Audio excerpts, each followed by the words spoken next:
রব্বুল আলামিনের হাবিব জনাব মুহাম্মদুর রাসূলুল্লাহ সাল্লাল্লাহু আলাইহি ওয়াসাল্লাম বলেছেন, কিয়ামতের ময়দানে আল্লাহর কসম করে বলছি, সেদিন জাহান্নামীদের ভীষণ কষ্ট হবে আর জান্নাতীদের জন্য অত্যন্ত আসান হবে, অবস্থাটা খুবই আরামের হবে। নবীজি বলেন, এক ফরজ নামাজ, এক ওয়াক্ত ফরজ নামাজ আদায় করতে যে সময়টুকুন লাগে, কিয়ামতের মাঠের এই সময়, এত বড় বিরাট লম্বা সময়, জান্নাতীদের জন্য এরকম হালকা হয়ে যাবে। সুবহানাল্লাহ। হযরত আবু সাঈদ খুদরী রাদিয়াল্লাহু তাআলা হাদিস খানা বর্ণনা করেছেন, এক ওয়াক্ত নামাজ, একটা ফরজ নামাজ পড়তে যতটুকুন সময় লাগে, এতটুকুন সময়ের ভেতরে জান্নাতীদের কারবার শেষ হয়ে যাবে। সুবহানাল্লাহ বিহামদি। আর ওদের কারবার তো শেষই হবে না। وَيَوْمَ تَشَقَّقُ السَّمَاءُ بِالْغَمَامِ وَنُزِّلَ الْمَلَائِكَةُ تَنزِيلًا। ওরা ফেরেশতা দেখতে চায়, সেদিন আসমান সমূহ বিদীর্ণ হয়ে মেঘ পুঞ্জ বেরিয়ে আসবে, আত্মপ্রকাশ করবে, তার ভেতর থেকে ফেরেশতারা ক্রমাগত নাযিল হতে থাকবে। আর অবস্থাটাই হবে, আল মুলকু ইয়াউমাইযিল হাক্কু লির-রাহমান ওয়া কানা ইয়াওমান আলাল কাফিরিনা আসীরা। আর সেদিনে বাদশাহী হবে কেবলমাত্র রহমানের। ওয়া কানা ইয়াওমান আলাল কাফিরিনা আসীরা। আর সেই কিয়ামতের দিন, সেই সময়টা হবে কাফেরদের জন্য বড়ই কঠিন। এখানে কিয়ামতের কিছু কথা বলা হচ্ছে, কিছু আভাস দেওয়া হচ্ছে যে আসমান সমূহ বিদীর্ণ হয়ে মেঘ পিণ্ড বেরিয়ে আসবে এবং তার থেকে ক্রমাগত ফেরেশতারা নাযিল হতে থাকবে। আল্লাহর হাবিব বলেছেন, কেউ যদি কিয়ামতের দৃশ্য দেখতে চায়, সেজন্য সূরা ইজা শামসু কুবিরাত ওয়া ইজা সামাউ ফাতারাত, ইজা সামাউ শাক্কাত, এই সূরাগুলি যেন পড়ে, তাহলে কিয়ামতের দৃশ্য তার চোখের সামনে প্রতিভাত হবে। কিয়ামতের দৃশ্যটা আসলে কেমন হবে, সেই সূরাগুলি তেলাওয়াত করলে সে বুঝতে পারবে। যেমন আল্লাহ পাক বলছেন, إذا السماء انفطرت وإذا الكواكب انتثرت وإذا البحار فجرت وإذا القبور بعثرت। যখন আকাশসমূহ চূর্ণ বিচূর্ণ হয়ে যাবে আর তারকাসমূহ বিক্ষিপ্ত হয়ে পড়বে, সমুদ্র মহাসমুদ্রগুলি দীর্ণ বিদীর্ণ হয়ে যাবে, কবরগুলি সব উদ্গীরণ করে দেবে, তার মধ্যে যা আছে সে সবগুলি। আবার আল্লাহ পাক বলেন, ইযা শামসু কুবিরাত ওয়া ইযান নুজুমু কাদারাত ওয়া ইযাল জিবালু সুয়িরাত। সূর্য যখন ঢেকে যাবে, তারকাগুলি যখন বিপর্যস্ত হয়ে যাবে আর পাহাড়গুলি যখন চালিয়ে দেওয়া হবে, এই দৃশ্য তোমরা দেখতে পাবে। فإذا النجوم طمست وإذا السماء فرجت وإذا الجبال نسفت। সেদিন অবস্থা এমন হবে, সমস্ত তারকাগুলি স্ফীত হয়ে যাবে আর আকাশসমূহ দীর্ণ বিদীর্ণ হয়ে যাবে। আর দেখতে পাবে পাহাড়গুলি, সমস্ত পাহাড়গুলিকে উড়িয়ে দেওয়া হবে। আবার অবস্থা আরো কি হবে, فإذا برق البصر وخسف القمر وجمع الشمس والقمر। যখন চক্ষু বিস্ফারিত হয়ে যাবে মানুষের, চাঁদ আর সূর্য নিষ্প্রভ হয়ে যাবে, সব একাকার হয়ে যাবে, চন্দ্র এবং সূর্য তার অস্তিত্বকে হারিয়ে ফেলবে। শুধু তাই নয়, ওয়াহুমিলাতিল আরদু ওয়াল জিবালু ফাদুক্কাতা দাক্কাতান ওয়াহিদা। জমিন ও পাহাড়গুলির মধ্যে সংঘর্ষ লাগিয়ে দেওয়া হবে আর তা এক ধাক্কায় জমিন এবং সমস্ত পাহাড়গুলি চূর্ণ বিচূর্ণ হয়ে যাবে। সুবহানাল্লাহি ওয়া বিহামদিহি। আল্লাহ রাব্বুল আলামিন বলছেন, এইভাবে করে কিয়ামতের দৃশ্য, বিভীষিকাময় দৃশ্য তোমরা দেখতে পাবে। আর সেদিনের রাজত্বটা কার হবে? আল মুলকু ইয়াউমাইযিনিল হাক্কু লির-রাহমান। সেদিনের রাজত্ব হবে কেবলমাত্র রহমানের। অর্থাৎ যেসব কৃত্রিম বাদশাহী দেখে তোমাদের চোখে ধাঁধা লেগে গিয়েছে, তোমাদেরকে দুনিয়ার বাদশাহী দেখে তোমরা ধোঁকায় পড়ে গিয়েছো, এসব বাদশাহী কিছুই টিকবে না সেদিন। সেদিন শুধু বাদশাহী থাকবে একমাত্র আল্লাহ পাকের। কার থাকবে বাদশাহী? যারা বলেন কার? আল্লাহ রাব্বুল আলামিন যখন কিছুই থাকবে না ঘোষণা করবেন লিমানিল মুলকুল ইয়াউম লিল্লাহিল ওয়াহিদুল কাহ্হার। আজকে কার রাজত্ব?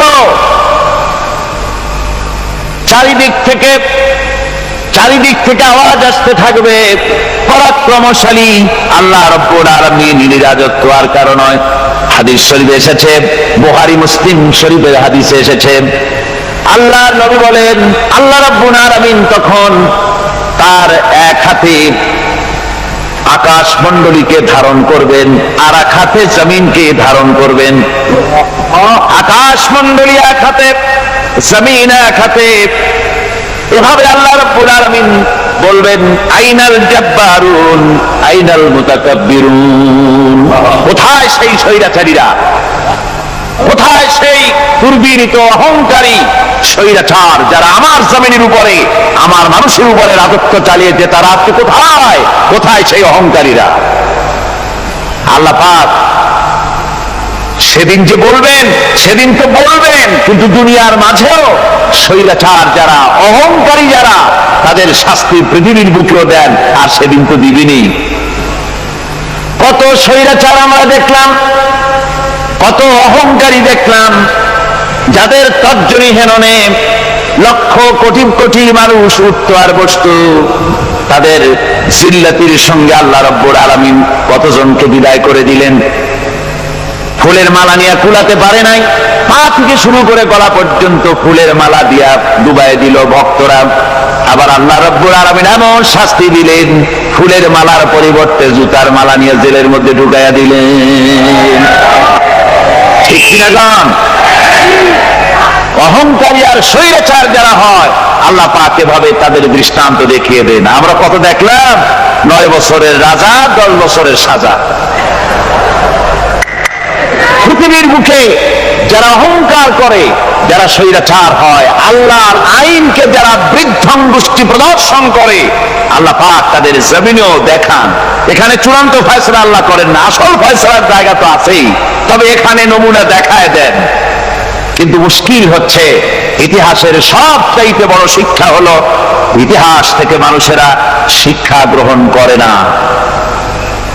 একজনে যে কাম করে বিপদে পড়ে, আর একজন এসে আবার সেই পথেই অগ্রসর হয়, নিশ্চিত মৃত্যুর পথে। আমার বন্ধুগণ, আল্লাহ পাক বলছেন সেই দিন আমার রাজত্ব হবে, আর কারো রাজত্ব হবে না। ওয়াকানা ইয়াওমান আলাল কাফিরিনা আসীরা। আর ওই দিনটা, ওই কিয়ামতের দিন হবে কাফেরদের জন্য সবচাইতে কঠিন। সবচাইতে কঠিন হবে কাদের জন্য? কাফেরদের জন্য। কাফের কারা?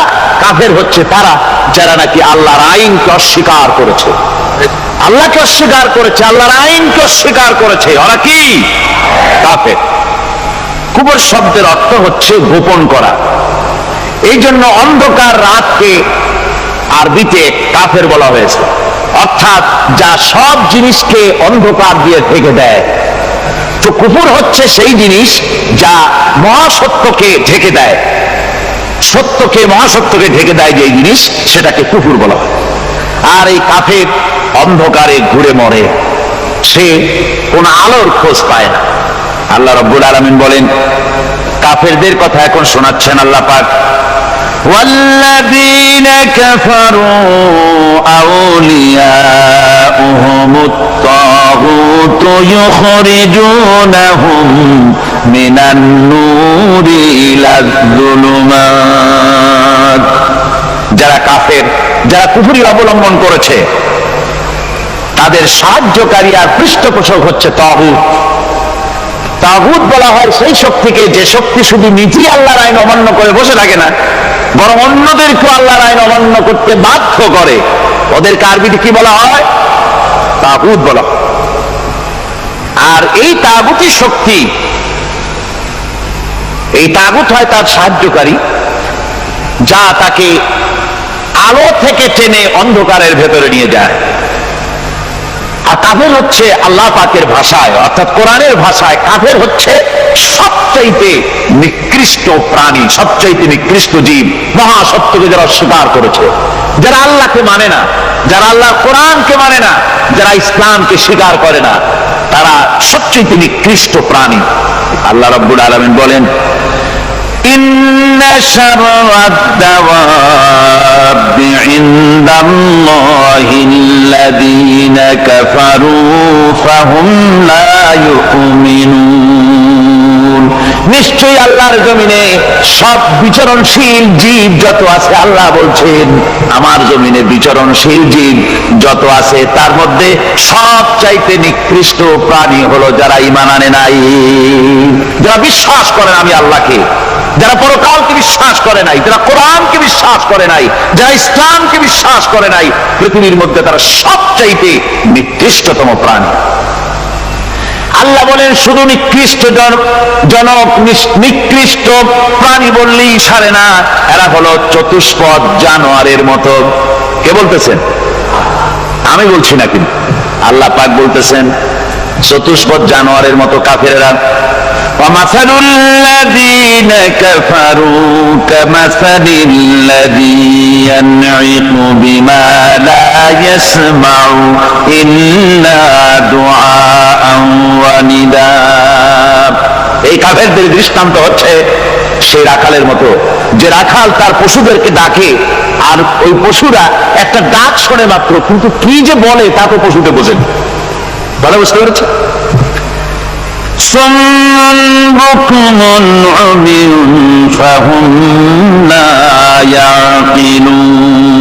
এরা বোবা, এরা বধির, এরা অন্ধ, এ কারণেই কোনো কথা বোঝে না। এরা চতুষ্পদ জানোয়ারের চাইতেও নিকৃষ্ট। যাদেরকে আমি আল্লাহ বলেন, যাদেরকে আমি চোখ দিলাম, চোখ থাকতে হক দেখলো না, সব দেখলো, হক দেখে নাই চোখ দিয়া, এই চোখ দিয়া সব দেখলো, নারীর সৌন্দর্য উপভোগ করলো, আর নারীর অঙ্গ প্রত্যঙ্গ নিয়ে নানা ধরনের গল্প লিখলো, কবিতা লিখলো, কিন্তু এই সৌন্দর্য যিনি দিলেন তারেও চিনল না। আছে না কত কবি আমাদের দেশে? আমার দেশের সেই কবি জাতীয় পুরস্কার পায় যে কবি নারীর বিশেষ বিশেষ অঙ্গ নিয়ে বেশি করে নির্লজ্জ কবিতা লিখতে পারে, ওই হলো সবচেয়ে বড় কবি। আমার বন্ধুগণ, একজন বুজুর্গ ব্যক্তি তিনি পথ দিয়ে যাচ্ছিলেন, তো সে পথে এক সুন্দরী যুবতী মেয়েকে দেখে সেই যুবতী মেয়ের দিকে এই বুজুর্গ ব্যক্তি এক নজরে তাকায় আছে। তখন এই ঘটনাটাকে কবি এভাবে লিখতেছেন সাজায়, একদা সুখদায়ক প্রমোদা বদন দর্শন করিব ঝরিল নয়ন, হেসে কহে সে রূপসী সবিস্ময় মন, কহ দেখি মহাশয় কহ কি কারণ, বিষয় বিরাগী তুমি ভুবনে প্রচার, কি হেতু জন্মিল তব মানস বিকার, সামান্য ললনারূপ করি দর্শন, উচিত না হয় তব অশ্রু বরিশন। বুজুর্গ ব্যক্তি ওই মহিলার দিকে তাকিয়ে তাকিয়ে কাঁদতেছেন। সুন্দরী মহিলা বলেন, আল্লাহর বুজুর্গ বান্দা, আপনি এলাকার ভিতরে বুজুর্গ এবং পীর হিসাবে, বুজুর্গ ব্যক্তি হিসাবে আপনি বিখ্যাত। আজকে আমাকে এখানে দেখে আপনি আমার দিকে তাকায় আমার রূপ উপভোগ করতেছেন আর কাঁদতেছেন। আপনার মতো সংসার বিরাগী মানুষ আমার মতো একটা সুন্দরী মেয়েকে দেখে এভাবে কাঁদা ঠিক না। বুজুর্গ ব্যক্তি বলছেন, হেসে কহিলাম বলে করহ শ্রবণ, নেত্র ঝরে তবু হেতু ভেব না এমন, যে শিল্পী রচিল ওই সুধাংশুর বদন, তাহার তরে ঝরে নেত্র নয়নে জীবন। আল্লাহর বান্দি, আমি তোমাকে দেখি কান্দি না, আমার চোখে পানি বেরিয়ে গেছে। তোমারে দেখে আমি মনে মনে ভাবলাম, এত সুন্দর করে যিনি মানুষ বানিয়েছেন, না জানি ওই আল্লাহ রব্বুল আলামিন কত বড় সুন্দর। আমার ভাইরা, সুতরাং চোখ থাকতে ওরা আল্লাহ রাব্বুল আলামিনের কুদরত ওরা দেখে নাই, কান থাকতে কোরআনের আওয়াজ ওদের কানের মধ্যে ঢোকে নাই, বিবেক থাকতে আল্লাহর দ্বীনকে বুঝতে পারে নাই, চিন্তা করতে পারে নাই। আল্লাহ রাব্বুল আলামিন বলেন, উলাইকা কাল্লানাম, এরা হলো চতুষ্পদ জানোয়ার, বালহুম আদাল, শুধু জানোয়ার না, জানোয়ারের চাইতেও নিকৃষ্ট। এমনই জানোয়ার, আল্লাহ বলেন শুধু জানোয়ার না, জানোয়ারের মতো শুধু খায় জনমের মতো। والذين كفروا يتمتعون ويأكلون كما تأكل الأنعام। এই কাফেরগুলির কাম শুধু ফুর্তি করা, গান বাজনা, নাটক, গল্প, এই সব কাজ তাদের। নামাজ নাই, রোজা নাই, আল্লাহর চিন্তা নাই, তাহাজ্জুদ নাই, পরহেজগারি নাই, শুধু গান আর নাচ।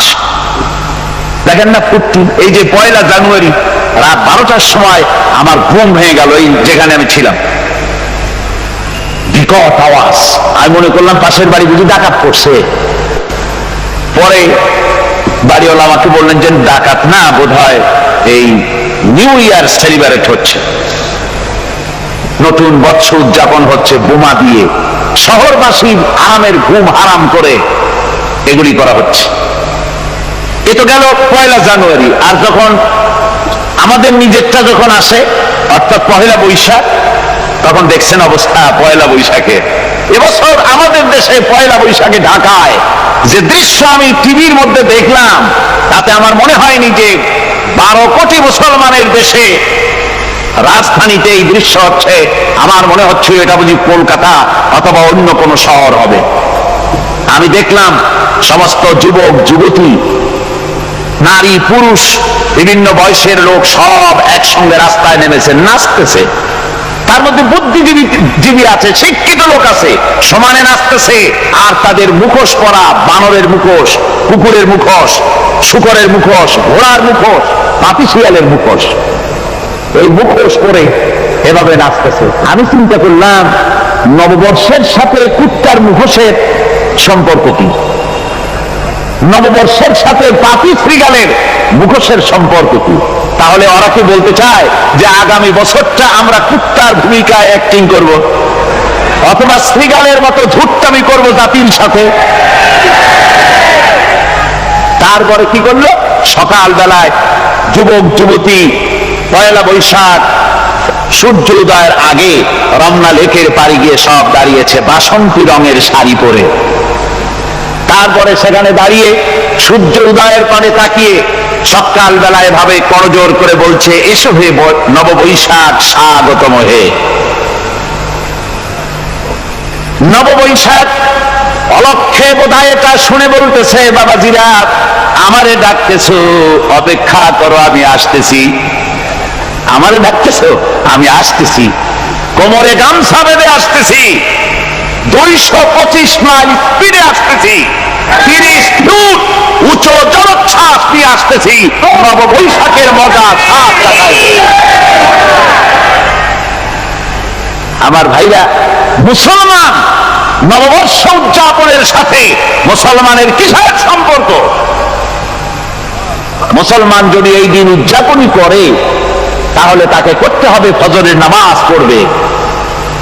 মুসলমান নববর্ষ উদযাপন করবে, ফজরের নামাজ পড়বে, তারপরে কোরআন শরীফ তেলাওয়াত করবে, দরুদ শরীফ পড়বে, আল্লাহর দরবারে হাত তুলে বলবে, রব্বুনা আলামিন 31 বছর পার করে দিলাম, নাফরমানি ছাড়া কিছুই তো করি নাই, বিগত বছরে যা করেছি মাফ করে দাও, আগামী বছরটা গোটা জাতি আর দেশের জন্য কল্যাণকর মঙ্গলময় করে দাও। এটাই তো বলা উচিত ছিল নাকি? বলে তা না করে, তা না বলে বৈশাখের পরিচালককে না দেখে সরাসরি বৈশাখকে আহ্বান করা হয়েছে, আর বৈশাখ আহ্বান করার মজা জনমের মতো দেখাই দিয়েছে। আল্লাহ রাব্বুল আলামিন তাই বলেন, কাফেররা তাদের কাজ হলো শুধু খাওয়া, তারা এমন খাওয়া খায় জনমের মতো খায়। ইয়াকুলুনা কামা তাকুলুল আনাম, জানোয়ারে যেমন খায় ওই রকম খায়। তার মানে খায় একটু বিসমিল্লাহ কয় না, খায় যখন ছেড়ে দেয় তখন আলহামদুলিল্লাহ বলে না, বাহাজ্জা খায়, আবার বাহাজ্জা খায়। ডাব একটা কাটলো, বিসমিল্লাহ নাই, খাইলো, 2-4 ঢোক খাইয়া পুরা ডাবটার ফেলাই দিল। ডাবটা কি তোমার বাদাম তৈরি করছিল নাকি? একটু বিসমিল্লাহ বললা না, একটু শুকরিয়া আদায় করলাম। আমি গত এই ডিসেম্বর গেল, ডিসেম্বরের 16 তারিখ আমেরিকা থেকে এসেছি। ওখানে দেখলাম তারা প্রতি নভেম্বর মাসের শেষ বৃহস্পতিবার থ্যাঙ্কস গিভিং ডে অবজার্ভ করে। তা আমি জিজ্ঞেস করলাম, থ্যাঙ্কস গিভিং ডে জিনিসটা কি? ওরা বলল, এটা হচ্ছে এই যে গড আমাদেরকে সারা বছর ভালো খাওয়াইছে, আমাদেরকে ভালোভাবে পড়াইছেন, সুন্দর রেখেছেন, এই জন্য আমরা গডকে থ্যাঙ্কস দেই নভেম্বরের এই শেষ দিনটিতে। সারা বছরে ভালো খাইছি, ভালো থাকছি, এই জন্য গভর্নমেন্টকে মানে গডকে থ্যাঙ্কস দিলাম। আমি আমার আলোচনায় সেখানে বললাম যে দেখেন, রাশিয়ার সাথে আমেরিকার পার্থক্য তো এখানে, ওরা গডকে অস্বীকারই করেছে, গডই মানে না। আর এরা গডের নামাজ রোজা বা ইবাদত কিছু করুক আর না করুক, গডের অন্তত একটা ধন্যবাদ দেয়। ওরা ওদের ডলারে লিখেছে, ইন গড উই ট্রাস্ট, প্রত্যেকটা ডলারে লেখা আমরা গডে বিশ্বাস করি। তো শুকর আদায় করলে তো আল্লাহ বাড়িয়ে দিবেন। আল্লাহ রাব্বুল আলামিনের সুন্নাত হলো, শুকর যদি কেউ আদায় করে আল্লাহ বাড়িয়ে দেন। লা ইন শাকারতুম লাযীদান্নাকুম ওয়া লা ইন কাফারতুম ইন্না আযাবী লাশাদীদ। আমার নিয়ামতের শুকর যদি আদায় করো আমি বাড়ায় দেব, আর যদি নিয়ামতের শুকর আদায় না করো তাহলে মস্ত বড় শাস্তি তোমাদের জন্য রেখেছি। তো আমেরিকা শুকর আদায় করে নিজেরা খাইয়া, কিন্তু ওদের জমিন হলো বিশাল জমিন। আমি কয়েকবার গিয়েছি এবং বহু স্টেট সফর করেছি। ওদের জমিন এত ফার্টাইল, জমিনে যদি রীতিমতো তারা ফসল ফলাতো, এই ফসল সারা দুনিয়ার দরিদ্র ভূমুক্ষ জনতাকে খাওয়াইয়া বাঁচাইতে পারত। কিন্তু ওরা তা করে না। ওরা করে কি? ওরা মুনাফার হার, বাজার দর ঠিক রাখার জন্য নির্দিষ্ট পরিমাণ জমিনের ফসল ফলায়, কিন্তু জমিন এতই উর্বর, ওদের মেজারমেন্ট করা, মাপ করা, হিসাব করা ফসল হয় না, ফসল হয় বেশি। তখন বাড়তি ফসলকে তারা প্রতি বছর লক্ষ লক্ষ টন আলু আর গমকে তারা সমুদ্রে নিক্ষেপ করে। তাদের আলু এবং গম সেই সময় তারা নিক্ষেপ করে সমুদ্রে যখন ইথিওপিয়া, সুদানে মানুষ না খেয়ে মরছে। পৃথিবীর বিভিন্ন দেশে মানুষ ক্ষুধার যন্ত্রণায় যখন চিৎকার করছে, আর তাদের এই চিৎকারে আকাশ বাতাস ভারী হয়ে যাচ্ছে, তখন ওরা এই কামটি করছে। তাই আমি ওই প্রথম দিন বলেছিলাম যে রাশিয়া যেমন খান খান হয়েছে, অস্তিত্ব বিলুপ্ত হয়েছে আল্লাহর সাথে নাফরমানি করার কারণে। আপনারা বলতে পারেন কমিউনিজম কি একটা সহজ ব্যাপার? একটা বিরাট শক্তি পৃথিবীর বুকে, কত দেশ তারা ডমিনেট করতেছিল। কোন যুদ্ধ নাই, কোন রক্তপাত নাই, বিনা ধাক্কায়, বিনা বাতাসে, বিনা ঝড়ে বিশাল মহিরুহু চিৎপটাং। এটা হলো কেন? কেন হলো রাশিয়ার এই দশা? আমি লালদিঘির ময়দানে বলে গেছিলাম, আমি চিন্তা করে যেটা পাইছি সেটা হচ্ছে এই, দুনিয়ার সমস্ত মতবাদ আল্লাহকে কোনো না কোনো প্রকারে স্বীকার করে। তার কথা মানুক আর না মানুক, আছে একটা কিছু, এতটুকু বলে যে আল্লাহ আছেন বা গড আছে বা একটা কিছু আছে। কমিউনিজম, সমাজতন্ত্র হলো পৃথিবীর একমাত্র নিকৃষ্ট মতবাদ, যে মতবাদ সরাসরি আল্লাহকে স্বীকার করেছে, বলেছে আল্লাহ নাই, দেয়ার ইজ নো গড। তারা ধর্মকে আফিম বলেছে। আল্লাহ পাক তাই কোন যুদ্ধ ছাড়া, কোন মারামারি ছাড়া, কোন রক্তপাত ছাড়া এই বিশাল শক্তিকে উৎকারে উড়িয়ে দিলেন, তুলার মতো হয়ে, গোটা রাশিয়া তুলার মতো হয়ে পেঁজা তুলা, ধোনা তোলার মতো হয়ে সব উড়ে চলে গিয়েছে, অস্তিত্ব বিলুপ্ত হয়ে গিয়েছে। কিন্তু আমাদের দেশের খুচরা কমিউনিস্টরা এখনো স্বপ্ন দেখে। ওই যে কালকে বলেছি, তারা বলে কলমের খোসা এটা এখনো নষ্ট করা যাবে না, এটা এখনো চালু করা হবে। এখনো চীনে আছে, এখনো কিউবায় আছে। ওই কিউবা থেকে, চীন থেকে ফিদেল কাস্ট্রোর একটু আওয়াজ শোনে, চীন থেকে মিস্টার ব্যাং না কি জানি না, ব্যাং এর আওয়াজ শোনে, আর তাই মনে করে এ বুঝি সমাজতন্ত্রের বিজয়ের গান। না, চীন থেকে আর কিউবা থেকে যে আওয়াজ আজকে উঠতেছে, এই আওয়াজ সমাজতন্ত্রের বিজয়ের আওয়াজ নয়, এটা হলো সমাজতন্ত্রের মরণ যন্ত্রণার গোঙানির আওয়াজ। কাজী এরা দুনিয়ার বুকে শুধু আনন্দ এবং ফুর্তি করে, আল্লাহর হককে, আল্লাহকে চিনতে তারা ব্যর্থ হয়েছে। আল্লাহ রাব্বুল আলামিন বলেন, অবিশ্বাসীদের কৃতকর্ম, তাদের কাজগুলি, তাদের কর্মফল সব নিষ্ফল হয়ে যাবে। ওয়াল্লাযীনা কাফারু আমালুহুম কাসারাবিন বাকিয়াতিন ইয়াহসাবুহুল যামআনু মা। আল্লাহ পাক বলেন, কাফের যারা, অবিশ্বাসী যারা, যারা আমাকে অস্বীকার করেছে, অবিশ্বাস করেছে, তাদের আমলগুলি হলো মরুভূমির মধ্যে মরীচিকার মতো। মরুভূমির মরীচিকা, মানুষ যখন মরুভূমির ভিতর দিয়ে যায়, পানির পিপাসা লাগে, দূরে দেখে পানি চিকচিক করতেছে, আর ওই মরীচিকা যেটাকে সে পানি মনে করেছিল, হাত্তা ইযা জাআহু লাম ইয়াজিদহু শাইআ, যেটাকে সে পানি মনে করে ছুটতেছিল, যখন কাছে গেল, আল্লাহ পাক বলেন কিছুই সেখানে পায় না, শুধু মরীচিকা, বালু আর বালু। এরকম করে যারা আমার দিনকে অস্বীকার করেছে, আমাকে অস্বীকার করেছে, তারা যত ভালো কাজ করুক আর যাই করুক না কেন, তাদের কৃত কর্মগুলি এভাবে সব নিষ্ফল। এ হলো এক কথা। 2 নম্বরের কথা হলো, ওরা মনে করেছিল সমাজতন্ত্র শান্তি দেবে, কমিউনিজম শান্তি দেবে, সোশ্যালিজম শান্তি দেবে, ক্যাপিটালিজম শান্তি দেবে। এই শান্তির চিন্তা করে অগণিত মানুষকে হত্যা করে সমাজতন্ত্রের রাজত্ব যখন কায়েম করলো, 70 বছরও চলে গেল, তারপরে তারা দেখলো হাত্তা ইযা জাআহু লাম ইয়াজিদহু শাইআ, কিচ্ছুই পেল না। তারা ক্ষুধার যন্ত্রণায় মরল, কাপড় নাই, খাবার নাই। তারা ওই রাশিয়া থেকে, চেকোস্লোভাকিয়া থেকে, যুগোস্লাভিয়া দিয়া, রোমানিয়া থেকে, হাঙ্গেরি এবং পোল্যান্ড আর মঙ্গোলিয়া থেকে সেখানে সমাজতন্ত্র তাড়াতে আমরা যাই নাই। আমরা সেখানে সমাজতন্ত্রের বিরুদ্ধে তাফসীর করি নাই, ব্যাখ্যা করি নাই, বক্তব্য রাখি নাই। ওই সব দেশ থেকে সমাজতন্ত্র তাড়াইছে কে? কারা তাড়িয়েছে? না না, ওরা নিজেরাই, সেই দেশের জনগণই এটাকে উৎখাত করেছে তাদের জমিন থেকে।